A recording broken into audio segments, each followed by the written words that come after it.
When two cops lie in court, thinking they've got the upper hand, they have no idea their victim holds a CIA clearance. What happens next turns their entire world upside down. Atlanta was moving like it always did on a Monday morning, fast, but somehow still stuck in the same place. The streets were a symphony of honking horns, muffled conversations, and the occasional irritated sigh from a caffeine-deprived commuter. The scent of fresh coffee and exhaust fumes mingled in the air, painting a picture of routine chaos. Jasmine Carter, however, had no time for the symphony.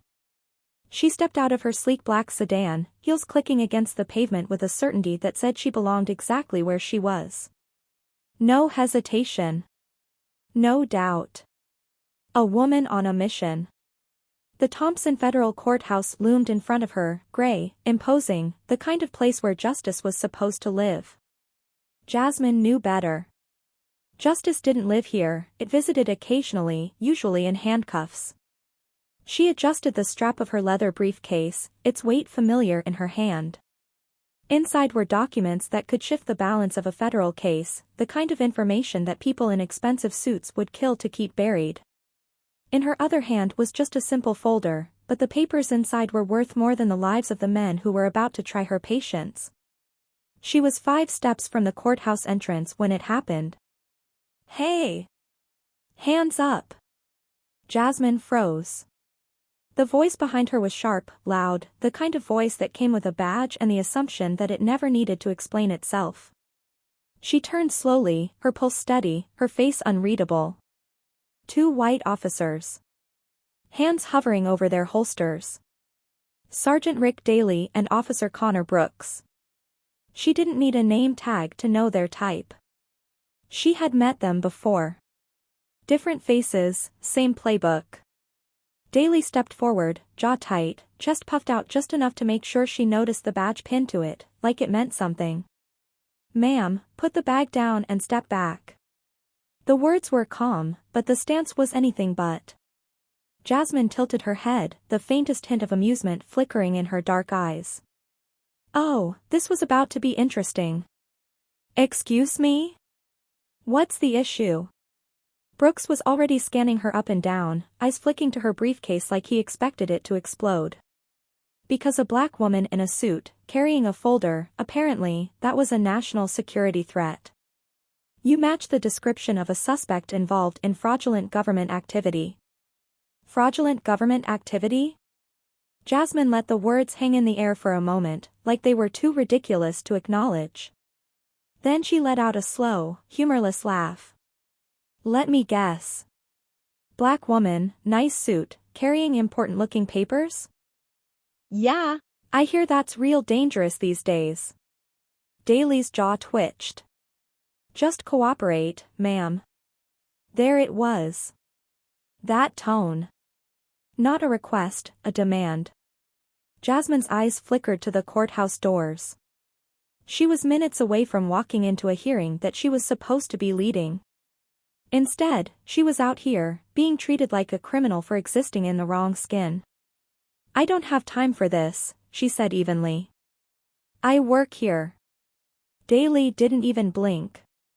Didn't ask a single follow-up question. Didn't care, because black people explaining themselves to cops never actually mattered. Daly reached for his cuffs. "You resist, it's obstruction," Brooks added. "Obstruction?" Jasmine's lips parted in an almost smile. "Oh, that was funny. That's cute.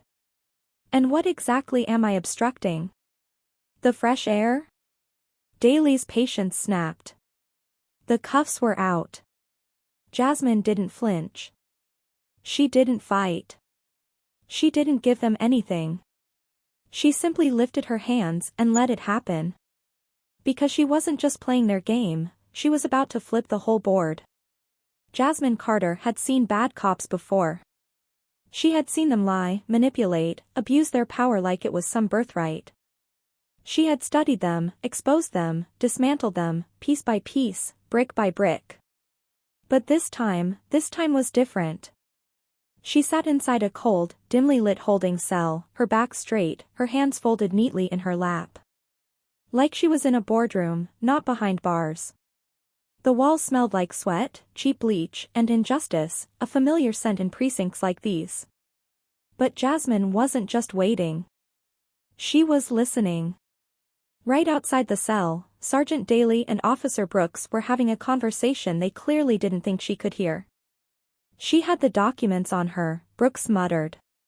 His voice was low, but not low enough. "Amateur." Daly exhaled sharply.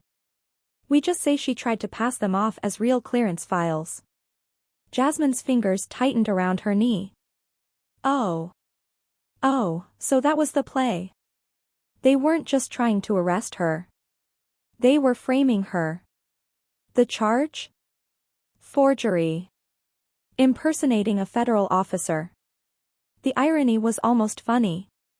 Jasmine closed her eyes briefly, letting the weight of the moment settle. Not because she was scared. Not because she was angry. Because she was tired. Tired of the same old script. Tired of the same recycled lies. And mostly, tired of men like Daly thinking they could get away with it. "She's a nobody," Daly scoffed. "Judge will believe us. They always do." "Nobody? A nobody?" Jasmine took a slow breath in through her nose. They had no idea who they were dealing with. She let them talk. Let them dig themselves deeper.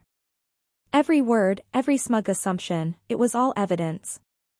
Then, the door to the holding area slammed open. Boom. Like thunder rolling in before a storm. Enter Marcus Bell. Tall. Broad-shouldered. A suit so sharp it could cut glass. A black defense attorney with a reputation that sent prosecutors into early retirement. He didn't walk into rooms. He took ownership of them. And right now? This precinct belonged to him.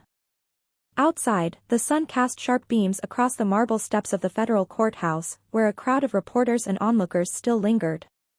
Cameras flashed, microphones reached out, and questions were thrown her way, but Jasmine Carter didn't stop. She walked past them all, her stride steady, as if this were just another day at work. Behind her, Daly and Brooks remained frozen in their seats, their faces locked in stunned disbelief. They had walked into that courtroom believing they were in control, thinking they could manipulate the truth to their advantage. But now, they were the ones exposed. They had made the biggest mistake of their careers, underestimating Jasmine Carter. As she reached the bottom of the courthouse steps, Marcus Bell was already waiting. He didn't say a word, just gave her a knowing nod. Jasmine returned it with the faintest smile before continuing forward. This wasn't a victory for pride. This was a victory for justice. Because men like Daly and Brooks believed they could twist the system, that they could push people down without consequences. But Jasmine Carter was not someone to be pushed down. She didn't just challenge them, she dismantled the entire game they had built. And as she walked away, free, fearless, she knew this was just one of many battles she would continue to fight. But today, at least, justice had won.